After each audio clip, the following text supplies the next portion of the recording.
into the DRF College Sports Podcast. My name's Jack Fitzpatrick. As always, I'm joined by Bennett Conlon. It's episode 8. We're diving into it, and this is take 2 because I already messed up the first intro of this. But, you know, just like Georgia, I'm going to come back stronger in the fourth quarter, and we're going to get this one done. Yeah, we were to pat ourselves on the back to open up. Oh, 100%. This is all this podcast is going to be is that we were right, and that's all we're going to talk about.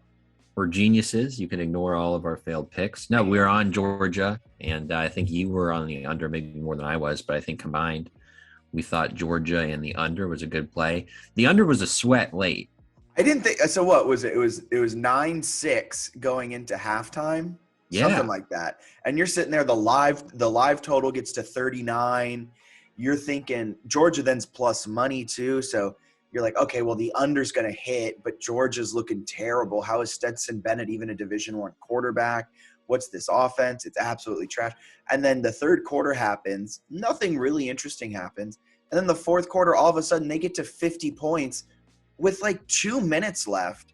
And Alabama's in a position where they need to score a touchdown.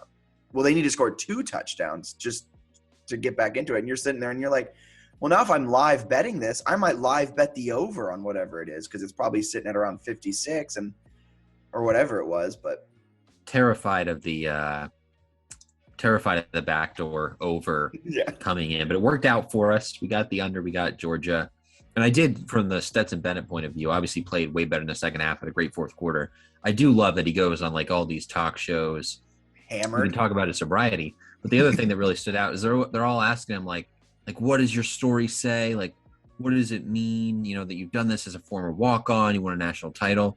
It means you should find a team with like an NFL caliber defense that you can somehow be the starting quarterback of. They acted like he won the game.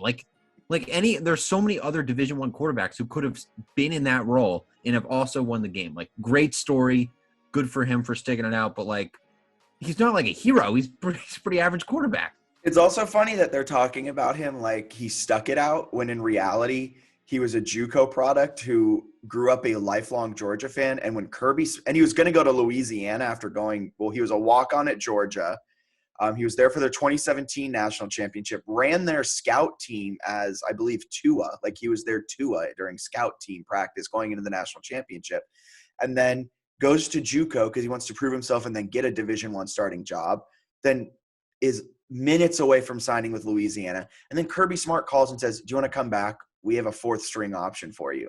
And like, you grow up as a lifelong Georgia fan, of course you're going to go. And then he's not good enough to leave early or to then transfer to another Division I program.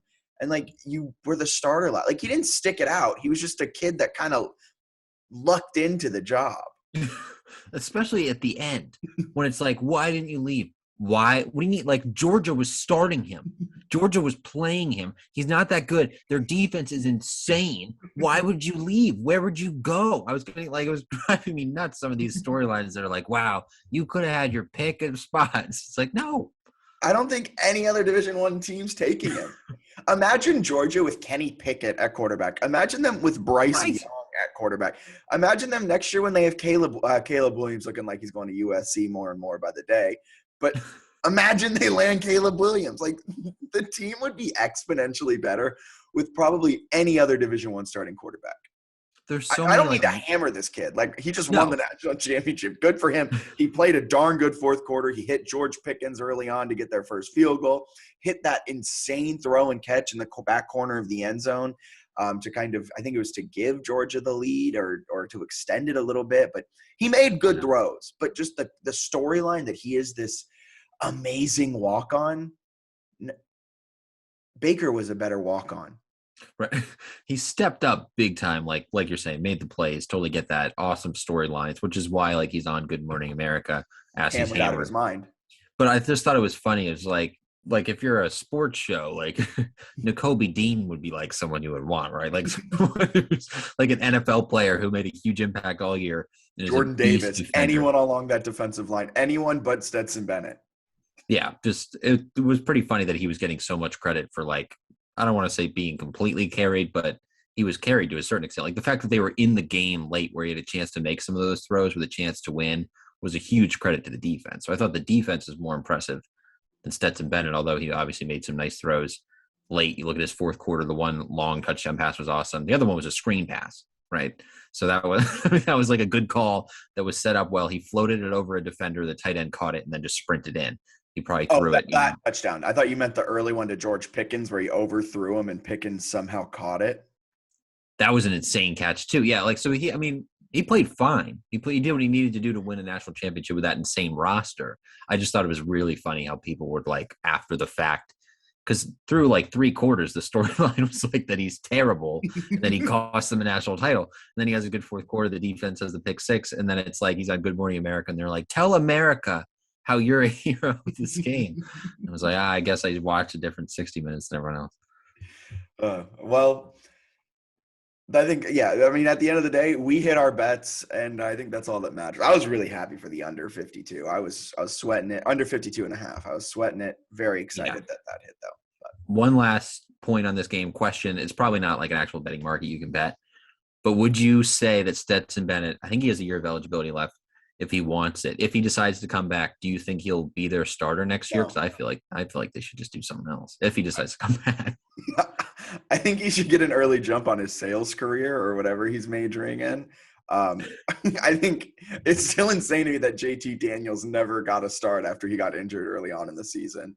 No, go find a transfer. You can get get a lot of transfers. Like Caleb Williams, I think, is still on the market. I know I mentioned it. It's looking like more and more.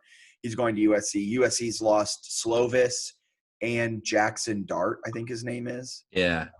Lost both of them out of the transfer portal, which is kind of the writings on the wall that Caleb Williams is leaning to go with Lincoln Riley to USC. But if I'm Georgia, I'm trying everything in the portal. Yeah, I think that's just a fascinating thing to watch. I also love that they were talking about how he played over Daniels due to his mobility. And like early in the game, he breaks out of the pocket, scrambles, fumbles on his own with no contact. He also had a lot of times where like anytime there was a pass rush, he would just like go as fast as he could to the right side of the field and like throw it away instead of like maybe staying in or finding a way to step up occasionally. So I thought it was he did what he needed to do, but it was I thought it was funny to watch for sure. Yeah, so welcome to the DRF College Sports Podcast. This episode's all about just ragging on Stetson Bennett, the national champion, of course. And before we jump into college basketball, which is, I mean, now the national championship's over, Alabama, Nick Saban, who? It's all about Nate Oats and Javon Quinterly. But before we get into that, what was that? They're pretty darn good. Except for their 2 back-to-back losses to Missouri and Auburn. But I guess we'll get into – we should talk Alabama because they're still a top 10 team to win the national championship, but they're looking vulnerable. But before we get there, cash grab. Got to talk about that. It's DRF Sports. It's our all-new free-to-play sports prediction game where you can win real money. It's available to every sports fan in the Apple App Store and Google Play Store. Win real cash prizes every day, as well as a chance to win some big money jackpots. All you have to do is download the free DRF Cash Grab app, create an account, and start predicting who will win the first quarter. How many touchdowns will Matthew Stafford throw? How many pick sixes will Matthew Stafford throw? Probably 1. Answering questions like these can end in you making real money. Download the Cash Grab app now and win big. And a couple exciting things coming up down the pipe. DRF Cash Grab, if you download it now, plenty of games to play in Wildcard Weekend and a lot of money that we're handing out for you guys to win for free. All you have to do, again, download the app, start predicting in those Wildcard specific games. And also, if you keep it locked to drf.com/sports, a really, really exciting new features coming to the website tomorrow. So be sure to be locked in on that. Get ready for that. And we're bringing you all the best betting angles, analytics, and trends that you can ask for. With that being said, I know we're going to talk a lot about these games coming up this weekend. We have some great games. Tonight, as we're recording, Xavier, they're going to play Villanova, but we won't really preview that one since it wouldn't make a lot of sense. I want to talk about Alabama, though. You said they're good, and they are good. They're fantastic. But they're not good. Like, they just they're coming off back-to-back losses, a terrible loss to Mizzou, and then, I mean, it was an exciting game. I picked Alabama, though, -3. I thought Alabama at home could take down Auburn and Bruce Pearl. But, you know, Auburn's a really good team. But Alabama, man, they're what? I'm trying to find them real quick. They're number 17 in KenPom still, number 24. I wouldn't be surprised if they fall out of the top 25 this week. Yeah, that's certainly a possibility. As we know, the AP poll is a joke. But I mean, they could certainly fall out. I think for me, like they don't. I love how you just throw the AP poll. As we all know, of course, we know the AP poll sucks. I mean, they've got the one bad loss is Missouri, but they've also got wins over Gonzaga, Houston, Tennessee, Florida. So I mean, I like the fact that they can beat some good teams. Offensively, they're really good. I think defensively, they need to get a little better. But I love Nate Oats, and I imagine at some point maybe they start shooting the three a little more consistently. The SEC is good, but it's not like a world beater conference. Like especially toward the end of their SEC schedule, they got some really winnable games. I think they'll have good opportunities with. They do at the end of the month have kind of a grind of a stretch because Baylor's just sort of mixed in for them. So they go Baylor, Auburn, Kentucky, which is that's a gauntlet. Like that could easily be 3 losses. I feel bad for that. If they come out of that 3-0 somehow, think of just the momentum they have. Yeah. So I mean, I still like them overall as a team. I think they'll have chances to do some nice stuff. I feel like they'll be a tournament team and somewhere maybe dangerous if they're in that like 3 to 5 seed mix. I agree. I mean, I think they're plus 3,000 right now to win the national championship, which is 10th best, ahead of teams like USC and I don't know off the top of my head. I just know it stuck out to me that they're ahead of some teams that are higher up than them in the AP top 25. But like you said, the AP top 25 is a joke. As we all know. As a former voter. Wait, were you a voter for basketball? Yeah, I voted at both at some point, yeah. Oh, watch out. We got an ex-voter around here. No, but they're a quick-paced team that shoots the three, and so they're very susceptible to either beating a really good team like the Gonzaga win or losing to a Mizzou, number 149, according to Ken Pom. So they're a fun team when it comes to that. They could blow anyone out, and they could be blown out by anyone. It's a lot of fun. Their adjusted strength of schedule, according to Ken Pom, is second in the country, and they're still 11-5. So I think that's what kind of gives me some excitement about them, is that you could maybe get a buy low spot here if you wanted to take them. I don't really think they're going to win the national title. I don't but I could see them making maybe a bit of a run because they've been battle tested. The SEC is good enough that they'll play good teams the rest of the year. We mentioned that gauntlet they have. So I still kind of like Alabama. I think they're a fun team to support. And honestly, Alabama fans deserve some of these losses. National title loss, some basketball losses. Y'all have been spoiled. So that's very true. Maybe there's value in them making like a Final Four or an Elite Eight if you find that future. I think there's a lot of value in that. But the national championship, quick aside, the NCAA tournament, as much fun as it is, as much as we love betting it, and we're going to have so much content when it comes around that because it just gives us so much to talk about. It's a trash way to figure out a national champion. I love it. I absolutely love it. But there's a lot of like randomness. Volatility. Yeah. I mean, it's one and you're done in, one game in a sport that has a lot of like, shooting, like you make shots and you could have a huge game where you play way above your level. And there's not really that equalizer in like football. You know what I mean? Like I feel like the paint touches and whatnot, having size is maybe as close as you get to like dominating the line of scrimmage in football, but you can kind of get away with it by making threes. There's not really anything you can do in college football. If you're like a Coastal Carolina playing Alabama and you're getting destroyed up front, like there's not really any fix that you have, whereas like draining a bunch of 3-pointers can let some of these mid-majors actually in the mix. Yeah, like UMBC against UVA. UMBC just decided to have their best shooting performance of their careers and they take down the best team in the country. With that being said, let's move to a new segment we're doing. This is Bennett's segment. He texted me about this and I'm very excited about it. We have to think of a more catchy name than what we're calling it. Right now it's just, let's talk about the low thrill scores of the weekend. So we're starting with Thursday, tonight's game.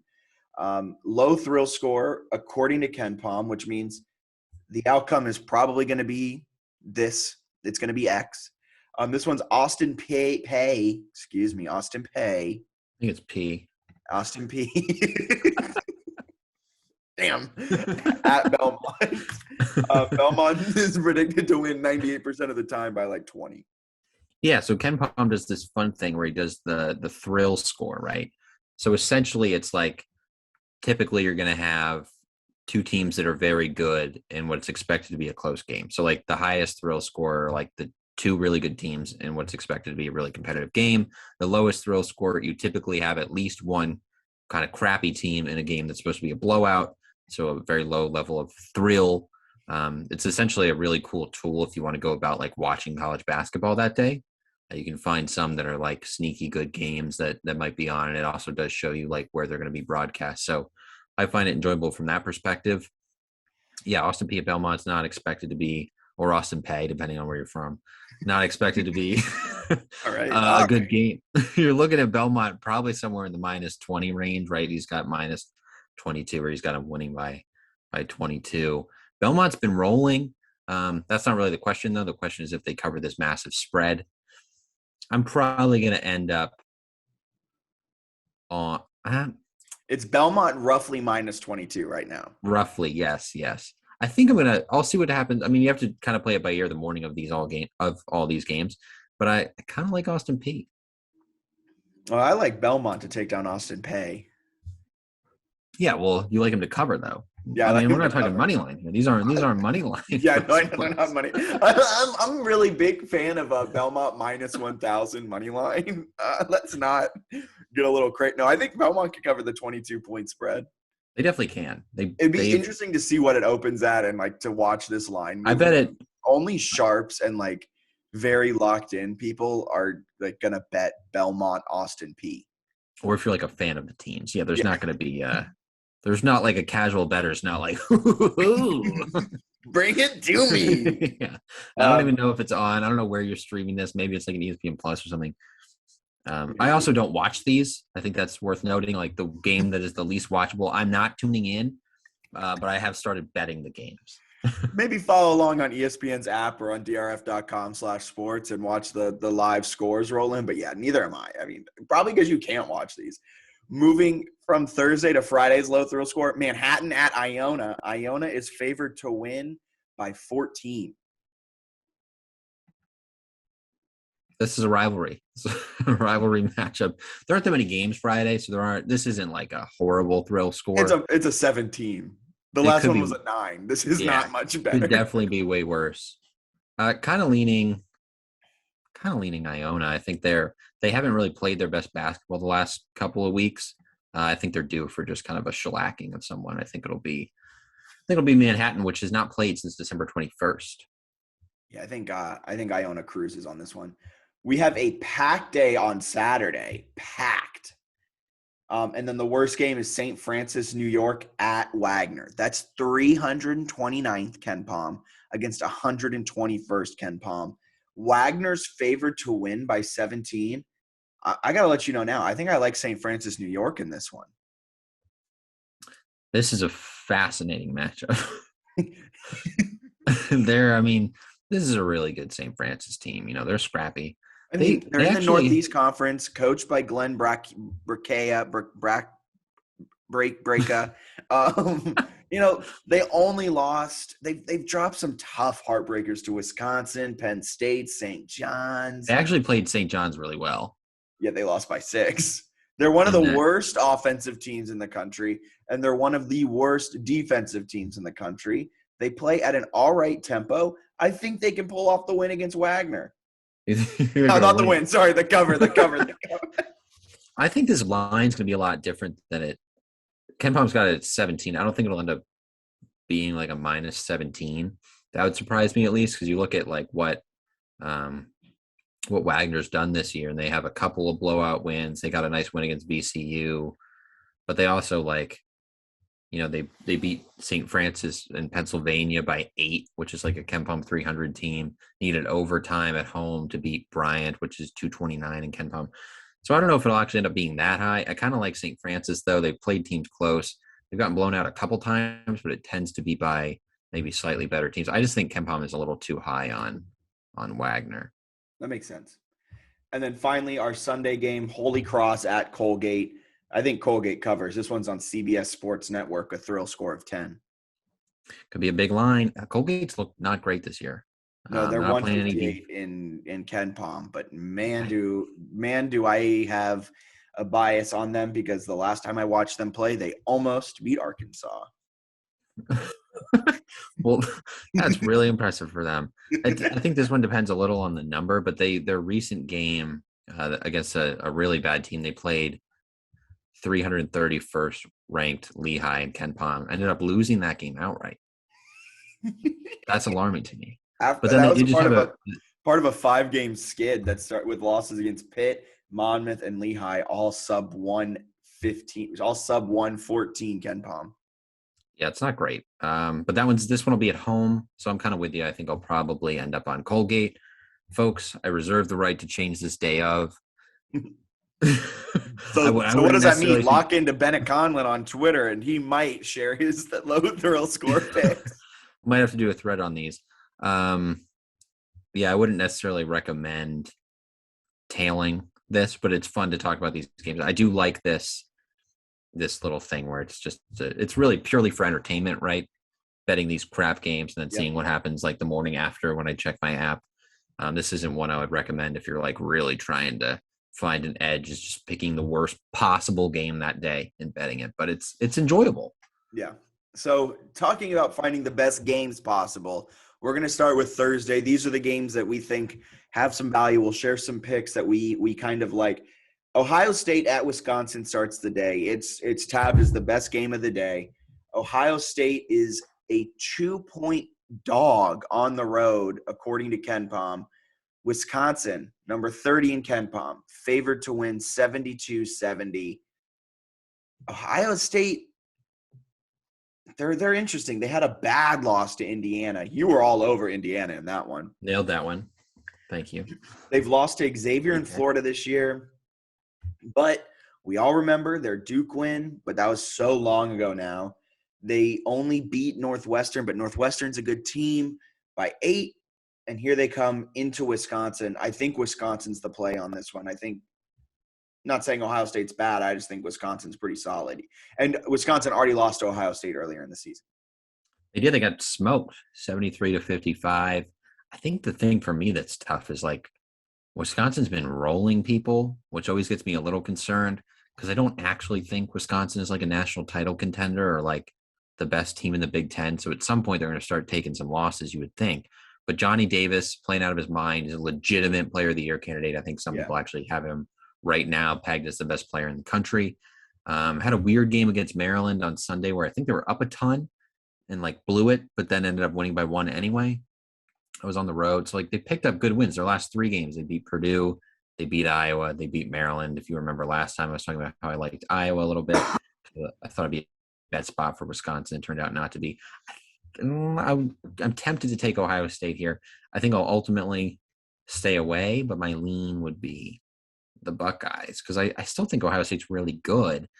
And I don't know. I feel like it's the spot where a lot of people are going to love Wisconsin, but Ohio State's like a pretty darn good team. That's a great point. So the line, there is some lines out on this. Wisconsin right now is a 2.5-point favorite. And so far this season for Ohio State, they're 1-3 against the spread on the road this year, and they're 2-2 as an underdog on the season as well. That includes their outright win against Duke. And so far this season, as a favorite, Wisconsin 6-4, and as a home favorite, though, this is the key. As a home favorite, they're only 3-4 against the spread. So it might be interesting. Might get some value, maybe even a straight up plus 120. Get Ohio State just to win outright. That's an interesting matchup for sure. All right, you pick the next one. Let's go down for another Big Ten one here. We got Iowa, Indiana. It's one of the better games of the day. It's a really good Thursday of Big Ten basketball. Iowa, right, according to KenPom, will be like -3. They're at home.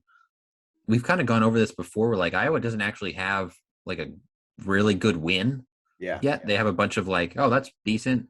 But every time they've played a team that's in the KenPom top 35, they've lost, which makes me tempted to take Indiana, even with Indiana going on the road. Yeah, Indiana's +3 right now. They're +135 to win outright. Our simulators over at drf.com/sports, they make the line at about Iowa -6. But like you said, Indiana also has that good win against Wisconsin, right? No, Ohio State. They beat Ohio State, and they've got a win over Notre Dame on a neutral floor. But Ohio State's certainly their win of the year. You know what? Going off the Sims, I actually think I'll take Iowa here. I think Iowa's due for its first good win of the year. They're at home. I think I'll take them to cover. Yeah, Iowa has the number 3 ranked offense in the nation, going up against the number 11th ranked defense in the nation in Indiana. But I think I like Iowa in this spot too. I mean, so far this season, Indiana is, I'm trying to do some quick looking at it. They're 0-2 in road games this year against the spread, 8-14 over the last 3 seasons against the spread when they go on the road. So not looking great there. And they're 19-26 the last 3 seasons against the spread against conference opponents. Then you look at the other side as a favorite, because I was favored by 3. They're 7-5 this season. And as a home favorite, they're 6-4, Iowa is. So do a good job of defending home court. I like Iowa here too. And I kind of like what you said. It's their time to finally get a good win. And people might be a little bit high on Indiana coming off the Ohio State and Minnesota win, even though Minnesota win isn't like amazing, still pretty solid win. That all makes sense to me. Bet. Next game for, what was that? Thursday. I'm looking at Thursday. There's some really good games, but I don't really want to talk about any of these necessarily top games. BYU at Gonzaga. Gonzaga's going to win that one. Seton Hall at DePaul. Correct me if you don't agree with this. Seton Hall is going to win that and cover. DePaul's not good. Gonzaga's going to cover. Texas Tech is going to blow out Oklahoma State, in my opinion. We got to talk Texas Tech. Okay, so you want to talk that one. All right, let's dive into it. They just beat Baylor on the road. I don't know why I'm yelling. So sorry that I'm yelling. They are fascinating, right? Because they hadn't done that much. They had that neutral site, I think it was Madison Square Garden, where they beat Tennessee in a disgusting overtime game. But other than that, they really hadn't done all that much. Lost to Providence, lost to Gonzaga. I ended up losing to Iowa State in a really gross game. So then they're playing Kansas at home. They win that. I assume that the Baylor game would be a big letdown spot. I actually took Baylor, I think, -12. And Texas Tech won that game outright. Like, is Texas Tech good? Also, I need to say, you also liked Kansas -13 and Iowa State lost by 1. So not a good night for you last night. They at least did not take that one. Oh, okay. You didn't. You didn't. You were just anti-me. I was just anti-you, but you were spot on there. You were spot on. Is this wait, what was the question? Is this the letdown spot? No, well, I guess, yeah. Like, are they going to let down, or are they actually, like, beating Kansas and Baylor on the road is like Final Four good? Are they actually that good, or is it just like a really good stretch that they're bound to kind of come down from? I know they're good defensively, but they're great defensively. Yeah, for them to win those 2 games is insane. Well, they're number 5 in defense. They're going up against an Oklahoma State team that is pretty bad offensively, 149th in the nation, 149th in the nation. I think their coach, Mark Adams, who took over for Chris Beard went to Texas. Mark Adams became Texas Tech's head coach. I think he has this Texas Tech team playing exactly how he wants them to. Great defense, pretty solid offense, number 51. They take a lot of 2-pointers, so they play inside a lot. 54.9% of their points come from inside the arc.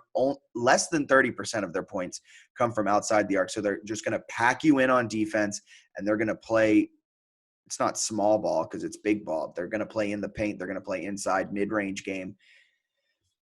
And I think that gets you these 51-47 loss. I think it gets you this, 69-55 loss, these kind of lower scoring games, 57-52 in overtime. But I think that's how they want to play. And with that being said, I believe they can take down Oklahoma State with relative ease. I don't think it's a letdown spot, because a letdown spot makes it but think that we don't think Texas Tech is Elite 8 Final Four good. And beating Kansas and Baylor in back-to-back games, I think tells you that they're a good team. Fair enough. They're like a better version of UVA, right? They grind you defensively. Yeah, and, we saw that you can lose to a 16 seed that way, or you can win the national championship. I wonder how differently we'd view Texas Tech if they had won that national title over UVA, which they had a very good chance of doing late in that game and going into overtime. But kind of fascinating, because they maybe would have changed how they're viewed, but they seem like they do what UVA does, and right now they do it a lot better than UVA does in some aspects in terms of really good defense. I feel like they're an underappreciated program. 100%. If you go on KenPom and just look at their defensive statistics, it's all green. And then offensively, they're pretty good offensively too, especially inside the 3-point arc. And the last few years they've been fantastic. Like they've just been really, really. Chris Beard had them rolling, and like you were saying, they appear to be, doing pretty well under Mark Adams. So interesting team to follow. Maybe they're a team that actually does deserve more national respect, and you could look at them maybe down the road if they do have another like weird loss that we've talked about where they're not that great offensively. Maybe you find a buy low spot and you take them in the Final Four or something if you're a big Texas Tech guy. Yep. And with that being said, I like Texas Tech to cover that game. They're right now favored around 10. I think they can win by 15, 20. I like that. I like a 70-50 type of finish there. Really? Yeah, why not? Well, I don't think Oklahoma State's offense is any good, so I don't see them being able to put up a lot of points on that Texas Tech defense. That's really what it comes down to. So also I think the under in that game would be the play. Yeah, I think that could definitely go under two good defenses for sure. So moving on to Saturday, not a lot of games. Hey, you skipping Friday? Or are you on Friday? Friday's the one with not a lot of games. My apologies. some good mid-major games though. I was going to say we don't have to talk about Michigan, Illinois. Everyone knows about what's happening in Illinois. They still got Kofi Coburn. Michigan's still Michigan. Not as good as we thought Michigan was going to be. If Michigan doesn't duck that one. Duck it. Is there talk? There have been some COVID issues? They have COVID issues, but they've had like pretty interesting timing of COVID issues across multiple sports the last couple of years, where it's like every time they have a big matchup, they have COVID issues. Or big matchup they might lose is what I should say. So some interesting timing in Ann Arbor. So we'll see if that game actually happens. They're supposed to play Michigan State this week, I believe, or last weekend. That one not happening. If they do go to Illinois after a COVID pause, I think they're going to get smoked. Yeah. If that game happens, I'm probably all over Illinois. I just have my doubts about whether it'll happen. Yeah, so we talked about that game enough. This is the game I really want to dive into because I saw Davidson play early on in the season. And if you had told me they were going to be number 46 in KenPom at the beginning of 2022, I would have looked at you in the face and I would have called you a liar. They weren't a bad team then by any means, but they were so reliant on their three-point sharpshooter Lee that like you kind of look at them and you're like, well, yeah, they're going to beat up on A10 opponents for the most part, but they're not going to be necessarily like statistically great. But here they are 46th in KenPom, and they're good. They took down – who'd they beat? Alabama. Huge win there. And now they're favored by just one, according to KenPom, against Richmond in Richmond. I think Davidson goes in there. They went into a hostile – and you might laugh at this. They went into a hostile Charlotte Halton Arena. I will laugh at that. Which I say that because that's like their biggest rivalry game of the year. So it was like actually sold out and was like a full stadium. And they shut them up. So I don't think going to Richmond is anything huge. I think they can win this game by 10 plus.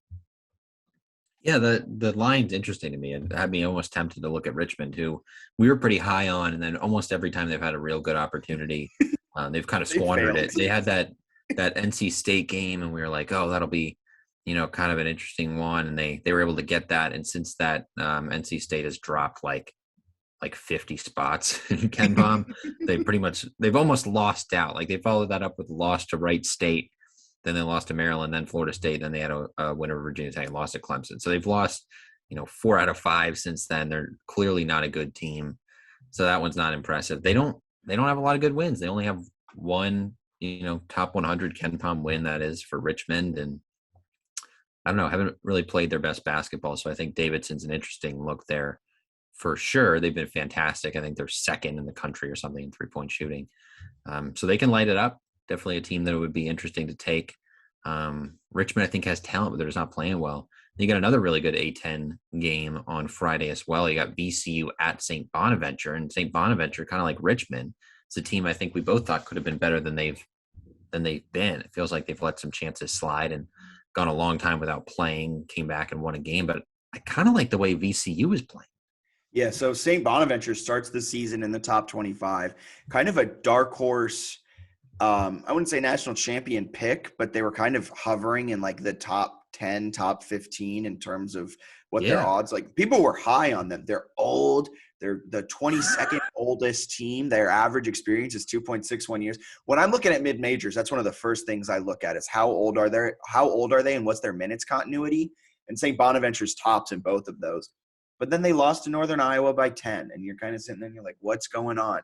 Then they dropped UConn by 10. They then get destroyed by Virginia Tech in back-to-back games. And they get a good overtime win by 4 against a bad LaSalle team, so that's not even a good win. St. Bonaventure is going on a downturn at the wrong time. At the beginning of conference play, they're playing their worst basketball of the season. VCU, on the other hand, I think they got all of their terrible offensive performances out of the way early on in the season. Didn't even break 60 until November 24th, and since then they haven't. They didn't break 60 against Dayton, but they beat Dayton. They have good wins against Syracuse, Vanderbilt, top 100, but not necessarily good. Only lost by 8 to a top-ranked Baylor team. Havoc lives here, baby. More life-changing than a weekend at Bernie's. I forgot what John Rothstein's quote is, but Eagle Center, baby. It's 2-week trip to Europe. I'm sorry. I like weekend at Bernie's though.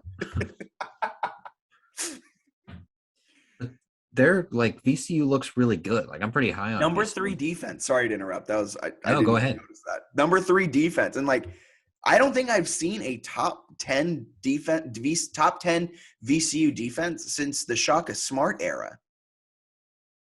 They were close last year, and Ken Palm doesn't support that. They said in 2019 he had them at 7. But other than that, they've kind of lingered outside that, and they've been really, really good under Shaka Smart, and they haven't had that same level of consistency until maybe the recent years of Mike Rhodes. So I like this team a lot, even though their wins aren't crazy impressive. On the road at St. Bonaventure, interested to see what the actual line is on this game.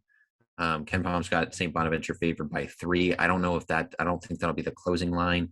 I think VCU probably closes the favorite. If VCU is the favorite, Siegel Center. I'll probably play that by the number. If VCU is the favorite, I think I would like it. If St. Bonaventure stays the favorite, I think I might actually take that and maybe trust that the book's trying to get action on VCU. But if VCU is the favorite, I think I'd probably lean that way. Also worth noting VCU on the road this season, excluding the neutral site games, which they had some really good showings against good teams.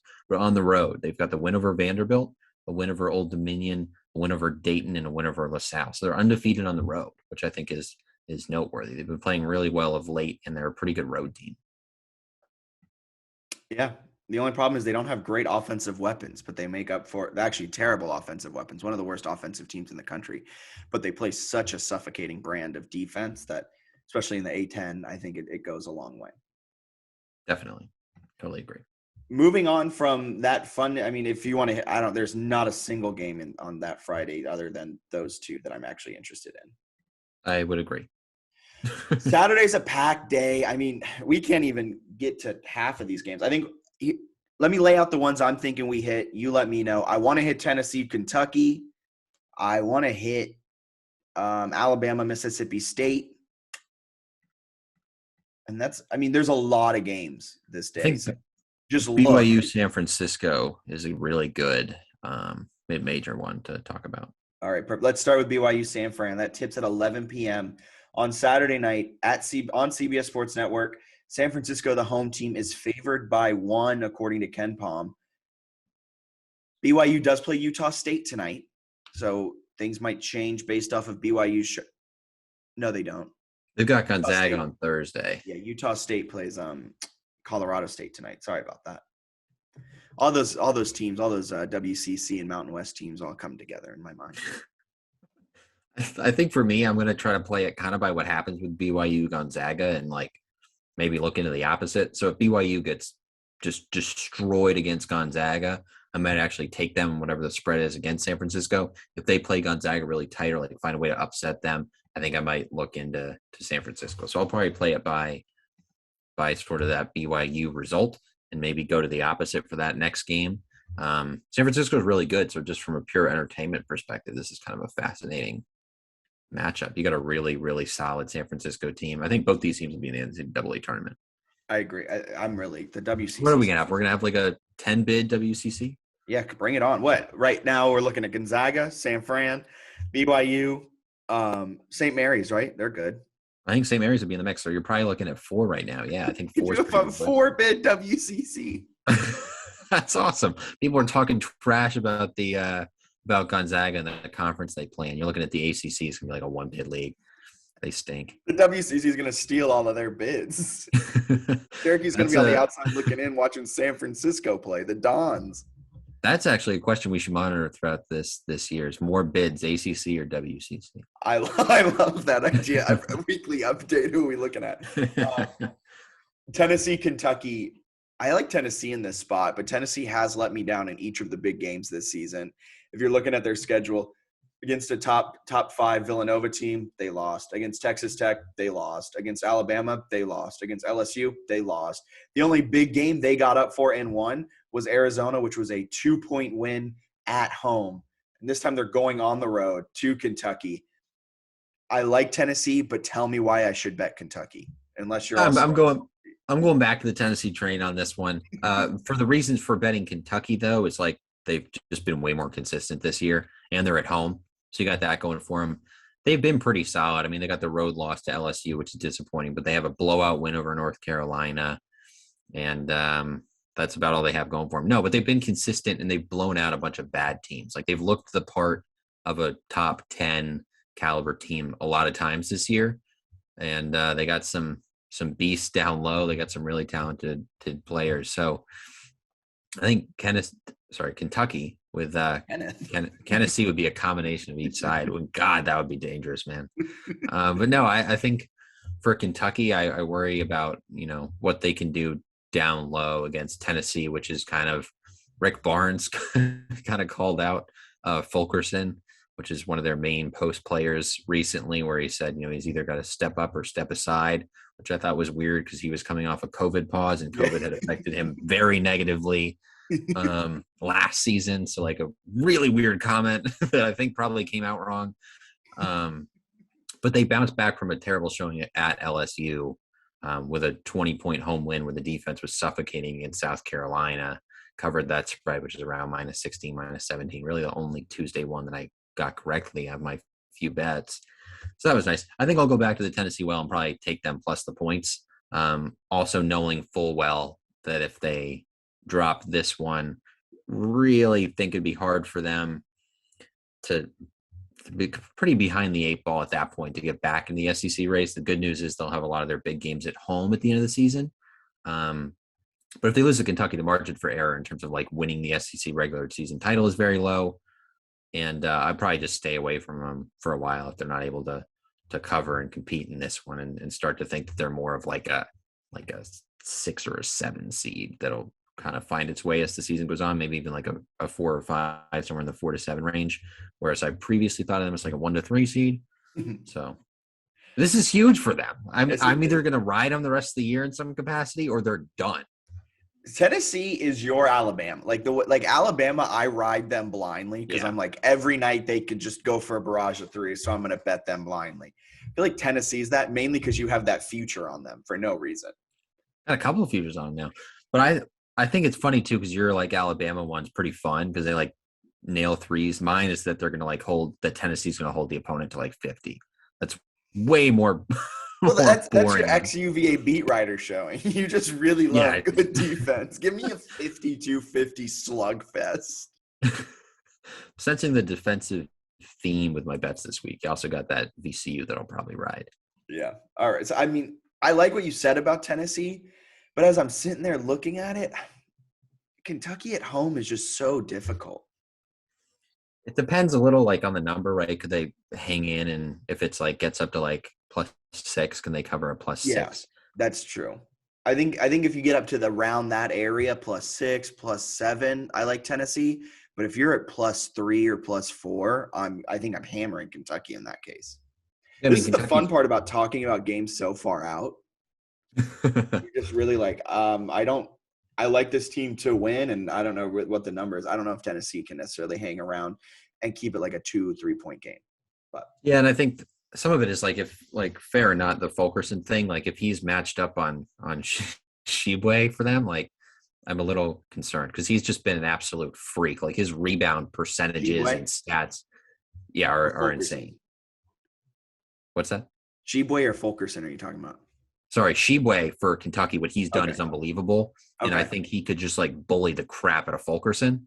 So that has me worried where I mean, Arizona had some really good bigs, but they're not the same like freakish rebounders. Yeah. Like they're really gifted scorers, but they're not the same like horrifying rebounding ability that Sheboy has. So I think that has me moderately concerned. But I do like Tennessee's defense overall, which makes me hopeful they can finally come through on one of these spots. But Sheboy makes Kentucky scary.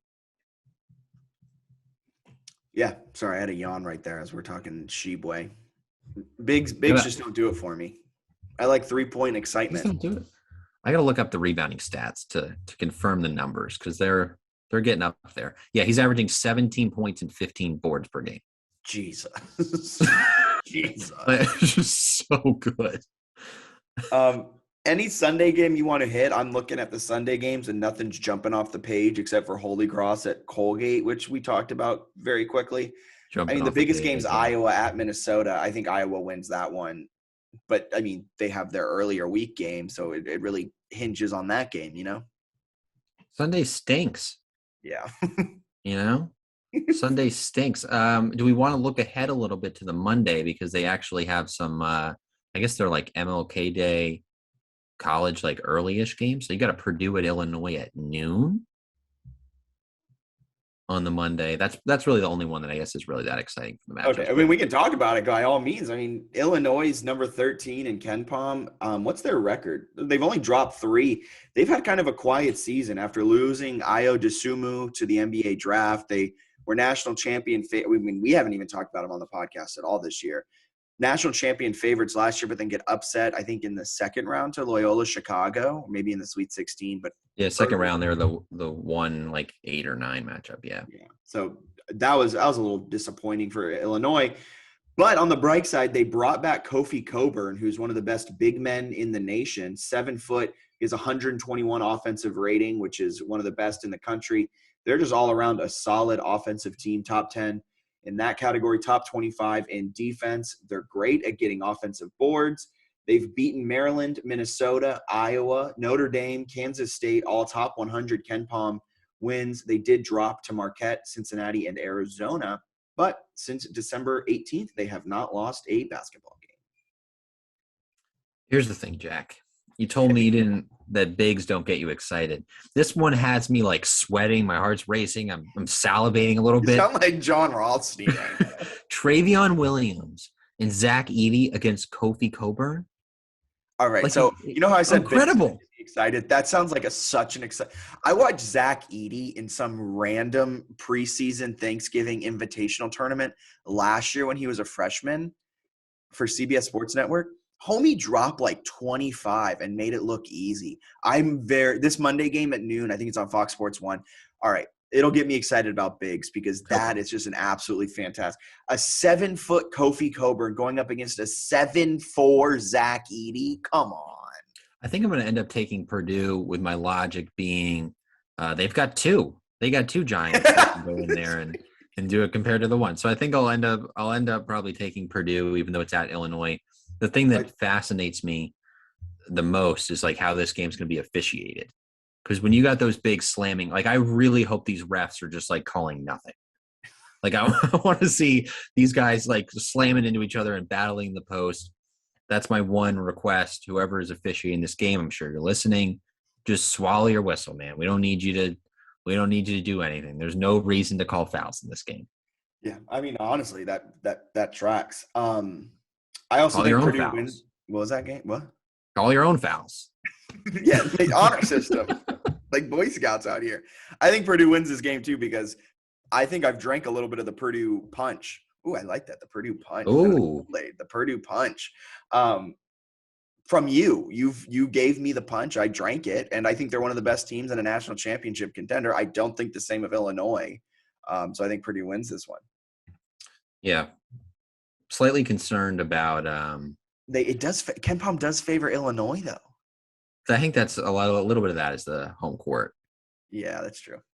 But I'll also say that Purdue defensively their metrics aren't the best, but really the one thing that kind of drags them down defensively is they don't force a lot of turnovers. Yeah. You got an Illinois team that's in the bottom 60 or so in terms of steal percentage, so giving up steals offensively, and then the bottom 100 in turnover percentage. So I do like that they might give some miscues to Purdue, where Purdue doesn't necessarily force that many. I think that's sort of a matchup that's nice. Plus the two big guys versus the one, which is super basic analysis. But yeah, I think Purdue's going to be a fun one in that Monday, and what a great way to enjoy it if you're on somewhere on the East Coast. There's a decent shot you got some snow coming Sunday, Monday. So hunker down, Virginia, DC area, hunker down, and Watch watch them. get some hot chocolate or something, and watch some big guys slam into each other, and hope to God the referees don't want to play a part in the game. I feel like you've been burned by refs in the past. It's just annoying when there's like a great matchup and like a star forward or something picks up 2 fouls in like 3 minutes. You're like, oh, well, that's a waste of time. Like that can't happen in football. You know what I mean? Like if you're watching a college football game, you have a star, like they can get penalties, but they don't have to then sit on the bench. So you wouldn't have like this Unless stud it's offensive targeting. lineman. You wouldn't have, unless they're what? Unless it's targeting, and then they're Unless sitting it's, on the bench. I guess that's a fair point. But if it's like an offensive lineman against like a D tackle and like both these guys are first round picks, you can typically see the matchup the whole game. Good point on targeting though. Thank you. I've seen plenty of players get thrown out of games. They need to change that rule. We'll talk about that another time. But, yeah, when college football starts back up, we'll just have a full anti-targeting podcast. So anything else you want to add? No, I think we touched on the big ones. I think there's a select few games that really stand out, and a lot of like very average basketball this weekend, which isn't maybe that different than the norm. But I don't know. I feel like we've had a couple weeks on here where we had some like bigger showdowns more consistently. Yeah, I think this is a lot of really good showdowns, but not like that one huge one. So gonna be a fun weekend of college basketball. Bennett, where can everyone find you as you share some of your plays that you sometimes tweet out, but not all the time? This is true. My Twitter is at Bennett Conlin, so BENNETTCONLIN. Find me there. You can find some of my work at Sports Handle, US Bets. Got a bunch of different stuff coming up this week and next about there's some game preview stuff. Also, the reason I get so into the Tennessee teams is TN Bets. Do a ton of coverage there, including a bunch of game previews related to Tennessee basketball. So that is part of why I'm, I guess, invested in what they've done. You can find that there. And Jack, we better not leave before we do best bets or a high-low parlay. Oh, great. I didn't even think of high-low parlay for this one. So I'll quickly try and find something on that one. What are your best bets for today? So talking through it with you a little bit, I think we both liked, was it the Iowa spot where they finally get that big win on Thursday? I believe it was. So I think that'll be my quote unquote high major one. And then we're talking about the mid majors, that Friday matchup with VCU at St. Bonaventure. Probably smart to look at the number, but I don't really care. I'm going to take VCU money line, and I'll parlay that with Indiana on. I guess that's kind of impossible to parlay if it's multiple days. I feel like I should have done a better job of doing this where I've given out parlays across multiple days. So you go, so your high-low quote unquote parlay. So your high major, your low major pick is Iowa and VCU. That's more what we've been doing. Yes. I feel like I should have thought that through more. You can't really parlay these if the line's not available and the other game would be over by then. I've given out so many over across multiple days, but these are the matchups that I like. So I like VCU and I like that. If you want to do it on the same day and you want to do something with that Iowa pick, I actually kind of think Georgetown's due for a bounce back spot in a really crappy game against Butler. So give me Georgetown at home. You can parlay that with Indiana. All right. Okay. I like, I'll try and do one on the same day as well, just so I'm consistent. I think I like BYU spread. So I don't think they're going to win, but I think Gonzaga will be kind of a gaudy number around 15, maybe 12. But I like BYU spread. BYU traditionally plays Gonzaga really well. I think they can keep it close. And then I like UCLA to just obliterate Oregon. Yeah, Oregon's really lost. Oregon's not good. So BYU spread, UCLA spread, and they are going to absolutely obliterate them. And then some of my best bets. Here's just the best bets real quick. I think I'm just going to share 3. Love Davidson. Absolutely love Davidson. I think going to Richmond, I don't think it matters. They're a good shooting team. They're a good defensive team. Lot of love on that one.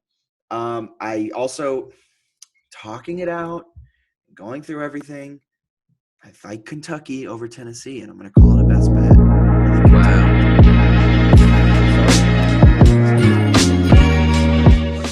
For going against your team. And last but not least, let's look at a game on Thursday, just to keep it interesting. Oh, Texas Tech against Oklahoma State. I like that one. Alternate spread 20. All right. Just kidding. That's something. I'll say I'll take VCU on Friday as the best bet. I like that one. Looking on Saturday a little bit. I was certainly considering taking Tennessee. But I don't want to go We're against. We're going to fade each other. Now I'm terrified, so I'm not going to do that.